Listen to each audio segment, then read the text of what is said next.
আসসালামু আলাইকুম, কি অবস্থা সকলের? কেমন আছেন? আশা করি সবাই ভালো আছেন, সুস্থ আছেন আর নিরাপদে আছেন। আজকে আমরা কথা বলবো বাংলাদেশের বহুল আলোচনার শীর্ষে থাকা একসময় যে মোটরসাইকেলটি, সেটা হচ্ছে হিরো কারিজমা এক্সএমআর 210। বহুত লাফালাফি দেখছি এটা নিয়ে। পরিশেষে এটা লাফাইতে লাফাইতে এমনভাবে আছাড় খায় পড়ছে বাংলাদেশের মাটিতে, এটার আসলে অস্তিত্ব আর নাই। এই হলো অবস্থা। বর্তমানে এটা একেবারে ডিসকন্টিনিউ। আর যাদের কাছে এই মোটরসাইকেলটা বর্তমানে আছে তারা আছে আসলে একটা মহা জ্বালার মধ্যে, পারতেছে না কাউরে বলতে, পারতেছে না সইতে। তো এই পারতেছে না বলতে আর পারতেছে না সইতে, এই ঘটনাগুলোর জন্য আসলে দায়ী আসলে কে? কারা বাংলাদেশে এই মোটরসাইকেলটা আনছে এবং তারা কি ধরনের সাপোর্ট দিছে কাস্টমারদেরকে, বা আসলেই তারা সাপোর্ট দেওয়ার যোগ্য কিনা? এই ধরনের অনেক প্রশ্নবোধক প্রশ্ন আমাদের মধ্যে কিন্তু হর হামেশাই কিন্তু ঘুরপাক খায়। তো আজকে আমার পাশে যে ভাই আছেন তিনি হচ্ছেন কিন্তু এরকম একজন কাস্টমার। তার উপরে ওনার জীবনে এই ধরনের প্রিমিয়াম বাইকের অনুভূতি একমাত্র এইটার কাছেই উনি প্রত্যাশা করছিল। আগে উনি কখনো প্রিমিয়াম বাইক চালায় নাই। তো বুঝতেই পারতেছেন অবস্থাটা কোন দিকে যেতে পারে। তো আমরা আজকে ভাইয়ের কাছ থেকে কিছু গালগল্প শুনবো। তো চলেন শুরু করি। তো ভাই আসসালামু আলাইকুম, কেমন আছেন? ওয়ালাইকুম আসসালাম, আপনি কেমন আছেন? আলহামদুলিল্লাহ ভাই। তো আপনার নামটা কাইন্ডলি? আমার নাম রাতুল। রাতুল ভাই, আপনার বাসা কোথায়? আমার বাসা হচ্ছে আপনার যাত্রাবাড়ি কাজলা। যাত্রাবাড়ি কাজলা। আপনার এই মোটরসাইকেলটা আপনি কবে কিনছিলেন? আমি কিনছিলাম হচ্ছে 2024-এর 28 এপ্রিল। 2024-এর 28 এপ্রিল। কত টাকা পড়ছিল? ওই সময় আপনার বাইকের দাম পড়ছিল 4 লাখ আর রেজিস্ট্রেশন তো 15,000। আচ্ছা। 4 লাখ। আর হচ্ছে আপনি এই পর্যন্ত কত কিলোমিটার চালাইছেন? চলছে 14,000-এর উপরে, 15,000-এর কাছাকাছি। আচ্ছা। তো আপনি মোটরকে যে সমস্যাটা নিয়ে আসছিলেন, অলরেডি আমরা সেইটার ভিডিও কয়েকদিন আগে ছাড়ছি। সেটা হচ্ছে আপনার মিসফায়ার জনিত একটা সমস্যা ছিল। একটা সমস্যা ছিল আপনার ওই সিরাজগঞ্জের এনায়েতপুরে যাওয়ার পরে। হ্যাঁ, তেল কম ছিল আর কি। তেল কম থাকাতে আমি আপনার ওই যে লোকাল একটা ওদের এখানে তো আসলে পাম্প নাই ওরকম, আর যেটা আছে ওটা অকটেন নাই, পেট্রোল। আচ্ছা। তো ওরা হচ্ছে আপনার ওই রাস্তার পাশে ভ্যানের মধ্যে আর কি তেল বেচে। হ্যাঁ। তো ওইখান থেকে আমি আসলে ভয় নিছিলাম যে কারণ আপনার খারাপ তেল পড়লে কেমন হয়। এর আগে আমার এটা খারাপ তেল নিয়ে একটা ব্যাড এক্সপেরিয়েন্স হয়েছে। আচ্ছা আচ্ছা আচ্ছা। তো তারপরেও নিচে যাচ্ছে আমার, যেহেতু ভালো তেল আগে ছিল আপনার হচ্ছে টাঙ্গিতে ছিল মোটামুটি 4-5 লিটার মতো ছিল। তো 1 লিটার তেল মিলে আমি জাস্ট সামনের পাম্প পর্যন্ত যাইতে পারলে হয়, এখান থেকে আমি তেল নিয়ে নিব। তো ওই 1 লিটার তেল ভরলাম, দেন থামলাম, থেমে ঘোরাঘুরি করে আসার সময় যখন স্টার্ট দিচ্ছি, স্টার্ট নিয়ে কিছুক্ষণ পরে বন্ধ হয়ে যাচ্ছে। এরকম করতে করতে তারপরেও আর যখনই বন্ধ হচ্ছে তখনই বুঝতে পারছি যে আচ্ছা ঠিক আছে, আমার ওই সমস্যাটা মেবি আবার ফেরত আসতে পারে। সো এবার আমি একটু ইচ্ছা করে একটু পুশ করে যে আমি অ্যাটলিস্ট পাম্প পর্যন্ত যাই, তখন তেলটা ফেলে দিয়ে দেন আমি তেল নিব। ওয়াটার পাম্প পর্যন্ত যাইতে পারি নাই। মেন রাস্তায় উঠে আপনার এই যে এনায়েতপুর থেকে সিরাজগঞ্জের মেন যে হাইওয়েটা, ওই রাস্তাটাতে উঠার পরে বাইকে ঠাস দুইটা সাউন্ড হলো, ধোঁয়া বাইর হলো, বাইক বন্ধ। পরে হচ্ছে বাইকটা ঠেলে নিয়ে পাশের একটা গ্যারেজ ছিল, মানে একদম লোকাল স্থানীয়, ওনার কাছে নিয়ে গেলাম। তো উনি বাইকটা দেখে, তো উনি আবার ভালো ছিল লোকটা, স্থানীয় হইলো, লোকটা খুবই ভালো ছিল, নাম হচ্ছে রতন। সে দেখে, সে যখন স্টার্ট দিয়ে যখন সাউন্ডটা শুনছে, সে বুঝছে যে হয় স্পার্ক প্লাগের সমস্যা আছে, নয়তো মানে ওই রিলেটেড, মানে ফুয়েল পাম্প রিলেটেড ইস্যু আছে। তো যাই হোক, উনি পরে এখন লোকাল মেকানিক, তার যথাযথ সে পারছে, কষ্ট করে সে হচ্ছে খুলছে, তেলের পাম্পটা খুলে ইগনিশন যে প্লাগটা সেটা খুলছে। আচ্ছা, এখানে একটা জিনিস বলার আছে, সেটা হচ্ছে যখন খুলছে, খোলার সময় একটা জিনিস দেখছে যে উনি থ্রটল বডির সাথে ইঞ্জিনের যে কানেকশনের যে পাইপটা, রাইট, এটার যে জয়েন্টটা থাকবে, এরকম মুখটা লাগানো থাকবে, এটা ফাঁকা। আচ্ছা আচ্ছা। তো যাই হোক, ওটা তো ওনার চোখে পড়ছে পরে, আমি এটা আগে বললাম কারণ আছে। তো যাই হোক, উনি হচ্ছে স্পার্ক প্লাগটা চেঞ্জ করছে। আমার একটা স্পেয়ার স্পার্ক প্লাগ ছিল, আর আগে বলে রাখি আমার বাইকে আপনার ইউজ করা হচ্ছে এনজিকের একটা স্পার্ক প্লাগ আছে, যেটা টয়োটা গাড়ির জন্য যেটা ইউজ করা। তো আমি স্টকটা খুলে এনজিকেটা ইউজ করতাম। তো ওই দিন আর স্টকটা আমার স্পেয়ারে থাকতো। তো উনি স্পেয়ার থেকে আমার স্টকটা নিয়ে ওইটাও লাগায় দেখছে, কাজ হয় না। এনজিকেটাও দেখছে হচ্ছে না, মানে বারবার মিসফায়ার করতেছে, মানে স্টার্ট নিয়ে ঠাস করে বন্ধ হয়ে যাচ্ছে। তো পরে ইভেন ওই যে ফুয়েল পরে সবটা ফেলে আমার সাথে একজন কলিগ ছিল, তার বাইক থেকে 2 লিটার তেল নিছি, ওইটা নিয়েও লাগায় দেখছে, হচ্ছে না। পরে ওই ভাইয়ের চোখে পড়লো যে ভাই আপনার তো থ্রটল বডির সাথে ওই যে কানেকশনটা ওটা লুজ, ফাঁকা। তো উনি পরে কোনো মতে ঠেলে যাইতে যতটুকু ওনার দ্বারা সম্ভব হয়েছে লাগায়, মানে টাইট করে এরপর যখন ইগনিশন দিছে তখন বাইক স্টার্ট হয়েছে। আচ্ছা তখন বাইক তো আচ্ছা এবার আসেন ওই যে পয়েন্টটা যে খোলা, এটা আমি কেন বলছি। আচ্ছা সেম একটা সমস্যা হয়েছিল আমার ঢাকাতে আপনার হচ্ছে ঢাকারই একটা পাম্প থেকে তেল নিছিলাম রোজার মাসে। তো তেল নেওয়ার পরই সাথে সাথে একদম মানে জাস্ট বন্ধ করছি, তেল নিছি, স্টার্ট করছি, আপনার ইয়াটা ফুয়েল পাম্পটা অন হয়েছে, ইগনিশন দিছি, 2 কদম আগাইছে, বন্ধ হয়ে গেছে। আচ্ছা সেম। তো যাই হোক রোজার মাস, আমার ইফতার ধরতে হবে, কোনো মতে আবার জাস্ট স্টার্ট দিয়ে থ্রটল ধরে রাখছি যাতে আরপিএম না নামে, ধরে দেন আমি বাসায় গেছি। ওই দিন ছিল বৃহস্পতিবার, শুক্রবার দিন বাইক বন্ধ, শনিবার দিন যখন বাইর হব, শনিবার দিন আমার আর হচ্ছে বাইক আর স্টার্ট নেয় না। আমি দিচ্ছি, অন হয়ে বন্ধ হয়ে যাচ্ছে, ঠুস করে সাউন্ডে বন্ধ হয়ে যাচ্ছে। পরে হিরোতে ফোন দিলাম, ফোন দেওয়ার পরে ওরা আবার একটা কাজ করছিল, ওরা হচ্ছে আমার বাসায় একজন মেকানিক পাঠাইছিল, বয়স কম ছোট, ওরে পাঠাইছিল। ও এসে অনেকক্ষণ ধরে টিয়া দেখে সে বলতেছে যে স্যার আপনার মনে হয় ফুয়েল পাম্প রিলেটেড কোনো ইস্যু আছে বা স্পার্ক প্লাগ রিলেটেড ইস্যু আছে। বললাম আচ্ছা ঠিক আছে। তো পরের দিন এটা আমি যখন আবার হিরোতে জানাইছি, ওরা আপনার রবিবার দিন সকালে আরেকজনকে পাঠাইছে, উনি এসে বাইকটাকে অনেকক্ষণ ঠেলছে চেক করছে। বাট আপনার এটার যে ইস্যুটা হয়, এই আপনার খারাপ তেল পড়ার পরে যখন এইটা ডিসকানেক্ট হয়ে যায়, বা যদি আপনার এক ফোঁটাও খারাপ তেল পড়ে, বাইকটা এমন বন্ধ হয় আপনি ঠেলেও এটা স্টার্ট করতে পারবেন না। আচ্ছা, কোনোভাবেই পারবেন না। তো উনিও এসে হচ্ছে দেখার পরে বলতেছে যে স্যার আপনার এটা আমার সার্ভিস সেন্টারে নিয়ে যেতে হবে। আচ্ছা, পরে পিক আপ টানায় ওনারে শহর নিয়ে গেলাম। নেওয়ার পরে উনি আবার ওইখানে আপনার স্পার্ক প্লাগ চেঞ্জ হয়েছে, তারপরে আপনার এই থ্রটল বডি যেটা এটা হচ্ছে জয়েন্ট করে দিছে, আর সাথে আরেকটা জিনিস চেঞ্জ করছিল, ওই সময় কি ইগনিশন কয়েলই মনে হয় চেঞ্জ করছিল, আমার ঠিক শিওর মনে নাই, বাট স্পার্ক প্লাগটা চেঞ্জ হয়েছে।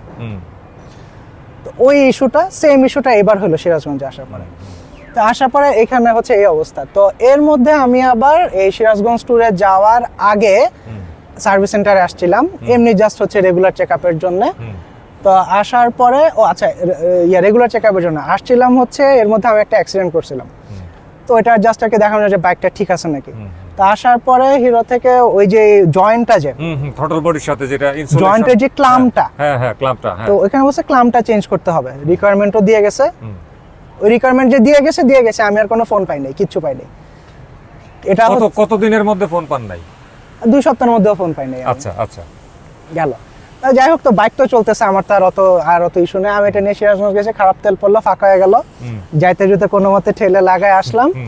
তো এর মধ্যে আবার যেটা হয়েছে যে বনানীর কাছে ওই দিন সিরাজগঞ্জ থেকে আসার সময় তো কোনো মতো চালায় আসতেছি, মাঝখানে এলেঙ্গা থেকে পাম্প থেকে তেল নিছি, কারণ ট্যাঙ্কি একদম অলমোস্ট শেষের দিকে, ট্যাঙ্কি ফুল করে ঢাকায় আসছে। বনানীর দিকে এসে একটু জোরে থ্রটল দিছিলাম, ফার্স্ট গিয়ার ঠিক ছিল, সেকেন্ড গিয়ার, থার্ড গিয়ার সবই ঠিক ছিল। ফোর্থ গিয়ারে যে 7000 বা 8000 আরপিএম এ উঠে এটা ইঞ্জিন ব্রেক করে হচ্ছে গতি কমায় ফেলছে নিজে থেকে। আমি থ্রটল দিচ্ছি কিন্তু হচ্ছে আপনার গতি মানে ইঞ্জিন ব্রেক হচ্ছে, ও একাই কন্ট্রোল করতেছে আপনার। মানে হচ্ছে থ্রটলটা পাচ্ছে না, কোনো একটা কারণে পাচ্ছে না, বা আরপিএম কি ওখানে লক নাকি কি বুঝি নাই আমি। ইঞ্জিন ব্রেক করে কমে আসছে এবং সাইডে হচ্ছে একটা ইঞ্জিন চেক লাইট জ্বলে উঠছে। আচ্ছা, তা আমার কথা হচ্ছে যে বাইকের আমার যা খুশি থাক, আমার এখন বাসায় পৌঁছতে হবে, রাত বাজে 10টা 11টা বাজে, আমার এখন সময় নাই। বাসায় গেছি, বাসায় যাওয়ার পরের দিন যখন বাইর হবে, এর মধ্যে অলরেডি হচ্ছে তেজগাঁও সার্ভিস সেন্টারটা। হিরোর এখন আসলে হিরোরে কি বলবো, ওনাদের উচিত যে সার্ভিস সেন্টার যেগুলো আছে শুধু তেজগাঁও আর শান্তিনগরে ফোকাস যদি হয়, তাহলে আসলে গ্রাহকদের জন্য খুব কষ্ট হয়ে যায়। তেজগাঁতে এখন রেনোভেশন কাজ চলতেছে, প্রচুর বিজি, প্রচুর জ্যাম। এর আগের বার আমি জাস্ট একটা ক্লাচ কেবল পাল্টাইতে নিছি, আমার প্রায় 3-4 ঘন্টার মতো বসে থাকা লাগছিল শুধু একটা ক্লাচ কেবল। না, ওদেরও যুক্তি আছে, ওদের যুক্তি হচ্ছে ভাই আপনার তো সিরিয়াল পরে এসে, আমি ঠিক আছে সিরিয়াল আমি বুঝতে পারছি, বাট আমার তো মেজর ইস্যু না, জাস্ট ক্লাচ কেবল আপনি আংটাটা খুলবেন, ঢুকায় লাগায় এটা সেট করে দিবেন। আপনি না করলে আপনি আমাকে দেখান, আমি এটা লাগাই নিয়ে যাই। আচ্ছা, তো আমি আর হিরোতে আর যাই নাই। আর এটার যে ইস্যুটা ছিল, আর এই সময় আমার একই সাথে মনে হচ্ছে যে আচ্ছা তাহলে আমি ইঞ্জিন সাউন্ডটা একটু চেক করাই যাই। এই জন্যই পরে আসলে এখানে আসা, কারণ আপনার ডক ইঞ্জিনের সিম চেঞ্জটা আসলে সবাই যে পারে ব্যাপারটা তা না, এটা মিলানোটাও খুব ঝামেলার কাজ, একটু এদিক সেদিক হলে অবস্থা খারাপ হয়ে যাবে। আর হিরোতে সিমের ব্যাপারে আমি যতবারই গেছি, তো ভাইরা বলছে যে বাইকের সাউন্ড ঠিক আছে, ওকে আছে, আপনার চেঞ্জ করতে হবে না, আপনি নিয়ে যান। তো নিয়ে গেছি, বাট এখন কথা হচ্ছে আমার তো আসলে এটা ফার্স্ট বাইক, তো মানে আপনার ডক ইঞ্জিন, এটা আমার ফার্স্ট বাইক। ডক ইঞ্জিন এটা ফার্স্ট? ডক ইঞ্জিন এটা আমার ফার্স্ট। এটা যদি আপনার এসওএইচসি হতো আমি বুঝতাম যে ট্যাপিট অ্যাডজাস্টমেন্ট ইস্যু আছে, কারণ আমার আগে একটা চিলার ছিল, ওইটাতে আপনার ট্যাপিট যখন হয়েছে আমি ধরতে পারছি, আমি বলছি যে ওনারা হচ্ছে অ্যাডজাস্ট করে দিছে। আমার চিলারটা খুব ভালো ছিল আসলে, আসলে ওইটা বিক্রি করাটা আমার ভুল হয়েছে। আচ্ছা, চিলারটা খুবই ভালো ছিল আমার। আচ্ছা, তো যাই হোক, তো এটার সাউন্ড আমার আশেপাশে যারা বাইক ইউজ করে যারাই শুনছে বলতেছে যে ভাই তোর বাইকের সাউন্ডটা ভালো না, হেড থেকে বাইক চালাই মানে হেড না কোনটা ওইটা অ্যাকুরেট বয় না, বলছে যে তোর সাউন্ডটা ভালো না, সাউন্ডটা কেমন যেন একটু খটখট খটখট করা, মানে একটা শ্যালো ইঞ্জিন, মানে সাউন্ডটা স্মুথ না, সুন্দর না। তুই অ্যাটলিস্ট ওদেরকে দেখায় বল যে কি। তো যাই হোক, ওদের ইয়াতে আমি কয়েকবারই গেছিলাম, তো হিরো বলছে যে সিম চেঞ্জ করা লাগবে না, একটু সাউন্ড ঠিক আছে। আমি আর অত আর ফোকাস দেই নাই। আপনি বললেন না যে ভাই আপনারা শুনলেন যে সিমের সাউন্ড ঠিক আছে, আমার কাছে খারাপ লাগতেছে, তো আমার একটা কানের ডাক্তার সাজেস্ট করেন, গিয়া দেখা যায় আমার কানটা ঠিক আছে। আমি আপনার এখানে প্রেসার জেনে, কারণ এটা তো আমার হচ্ছে ফার্স্ট বাইক, কারণ এমন প্রেসার দিবেন না। আমি সিমের চালায় আসলে একটা কথা ছিল যে চালাতে ধরতে, এটা আপনি ভুল বলছেন। এখানে তাদেরকে তো আপনাকে প্রেসার দিতেই হবে, কারণ হচ্ছে আপনি তো ভাই টাকা দিয়ে কিনছেন। এমন তো আর না যে তাদের সাথে আপনার আত্মীয়তার সম্পর্ক আছে, তারা আপনার বিআই লাগে, আপনি তাদের বিআই লাগেন, একজন আরেকজনের প্রতি ইজ্জত করে আমরা কথা বলতে পারতেছি না, শরমে বলতে পারতেছি না, এরকম তো না।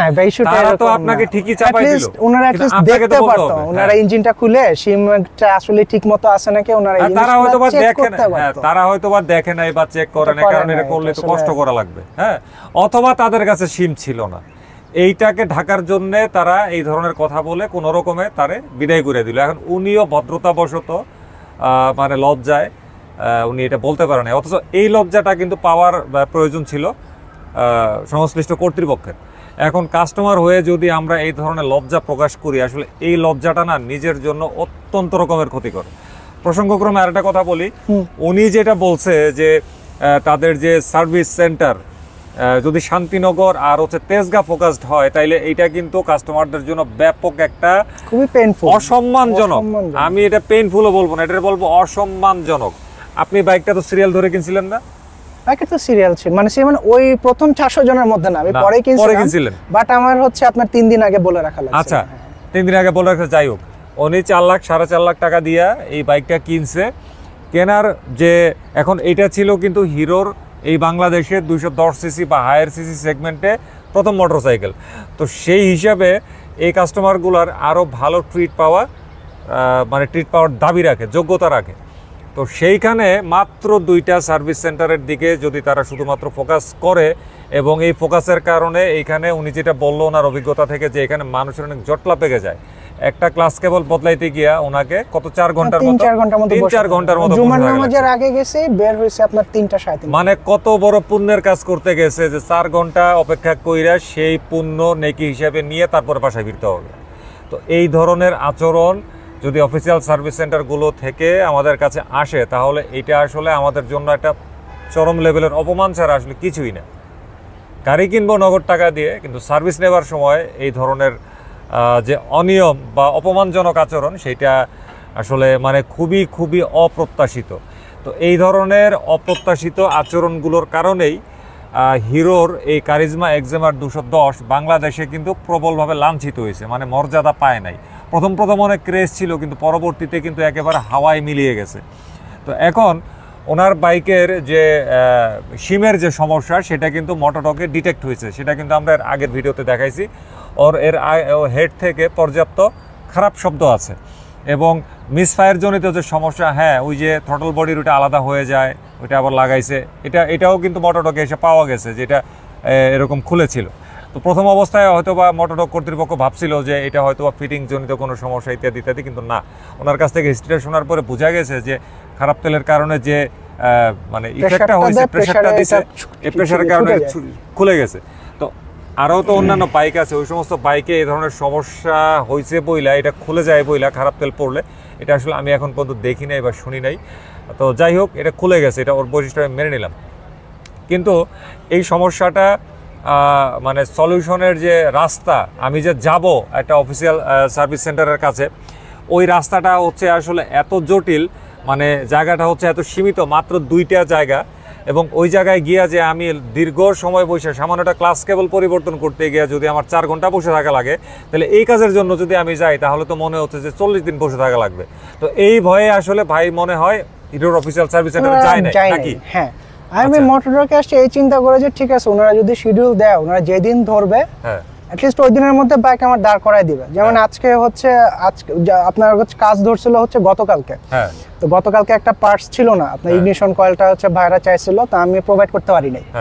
তো আমি আজকে নিয়ে আসছি, কিন্তু ওনারা কিন্তু এমন না যে বাইক ফালায় রাখছে, ওনারা কিন্তু বাইক অলরেডি ওইটা আপনার অ্যাটাচ করে ফেলছে, ইয়ার ক্লিন করছে, আপনার এফআই ক্লিন, সব ক্লিন করে সব দাঁড় করে ফেলছে। ইগনিশন কয়েল দিছে আর আমার একটা নতুন স্পার্ক প্লাগ ছিল, দুটা লাগাইছে, আমার গাড়ি দাঁড়ায় গেছে।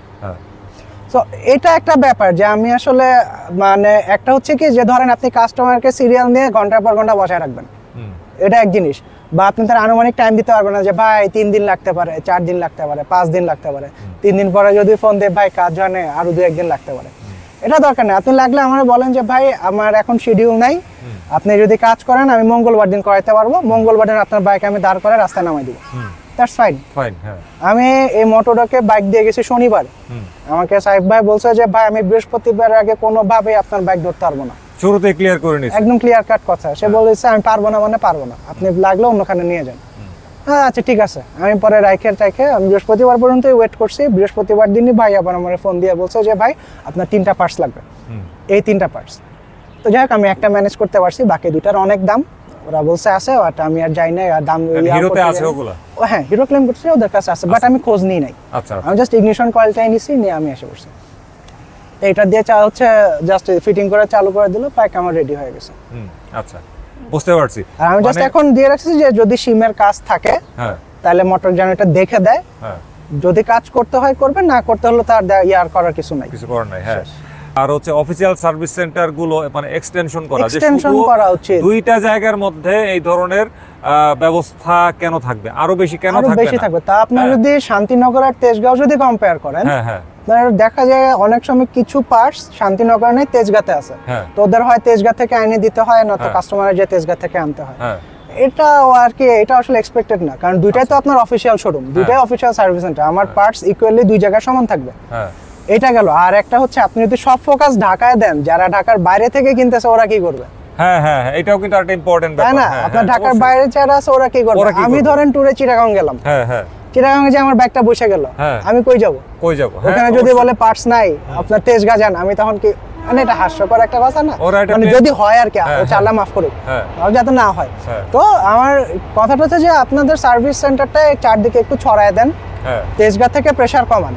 আর একটা হচ্ছে আমরা যারা এক্সএমআর কিনছি, আমরা যখন কিনছি তখন জিএসএক্স এর দাম ছিল 4,25,000, আমরা সেই অপশনটা বাদ দিয়ে কিন্তু এক্সএমআরটা কিনছি। অবশ্যই, তাই না? আমি 4 লাখ টাকা অ্যারেঞ্জ করতে হলে 25,000 টাকা অ্যারেঞ্জ করতে পারবো না কেন? অবশ্যই। বাট আমরা জিএসএক্সআরটা ছেড়ে হচ্ছে এক্সএমআরটা কিনছি। আমরা কিন্তু একটা স্পেশাল একটা পর দাবি রাখছি, আচ্ছা ঠিক আছে উনি এক্সএমআর আসছে, ওকে না এতদিন দিছে, বাট কথা হচ্ছে এখন যে অবস্থা তেজগাঁতে, এখন আসলে আর পাওয়া যায় না, বুঝছেন? আমি সিরিয়াল ওই দিন যে আমার 58 নম্বর সিরিয়াল পড়ছে, সিরিয়াল দেখে চিন্তা করতেছি থাকবো না চলে যাবো। তো এরকম হলে আসলে এটা আসলে সমস্যা, খুবই সমস্যা। সার্ভিস সেন্টারের সংখ্যা আসলে আরো বাড়াইতে হবে, পার্টস अवेलेबल করতে হবে। কাস্টমার বাড়তেছে কিন্তু সার্ভিস সেন্টারের পরিমাণ বাড়তেছে না। বাংলাদেশের প্রত্যেকটা অফিসিয়াল মোটরসাইকেলের সার্ভিস সেন্টারের অবস্থাটা কিন্তু ঠিক এরকমই, মানে কেজি হিসাবে, মন হিসাবে, টন হিসাবে তারা গাড়ি বেচে, কিন্তু সেই অনুপাতে সার্ভিস সেন্টার গড়ে তোলে না তারা। এখন বিশেষ করে ঢাকার ভেতরে যাই হোক, এমনি সেমনি না হয় আপনি পাইলেন, কিন্তু ঢাকার বাইরে কিন্তু অবস্থা আরও খারাপ, যেটা উনি একটু উল্লেখ করছে। আর প্র্যাকটিক্যালি আপনারা যারা ঢাকার বাইরে থাকেন তারা আরও ভালো বলতে পারবেন। তো আজকে হিরো কারিজমা এক্সএমআর 210 এটা নিয়ে ভাইয়ের অভিজ্ঞতা আর ভিডিওটা আসলে এতটুকুই ছিল। তো আমরা সামনে আগামীতে আসবো অন্য কোনো দিন অন্য কোনো বিষয়ে। তো ভালো থাকবেন সবাই, আল্লাহ হাফেজ, আসসালামু আলাইকুম।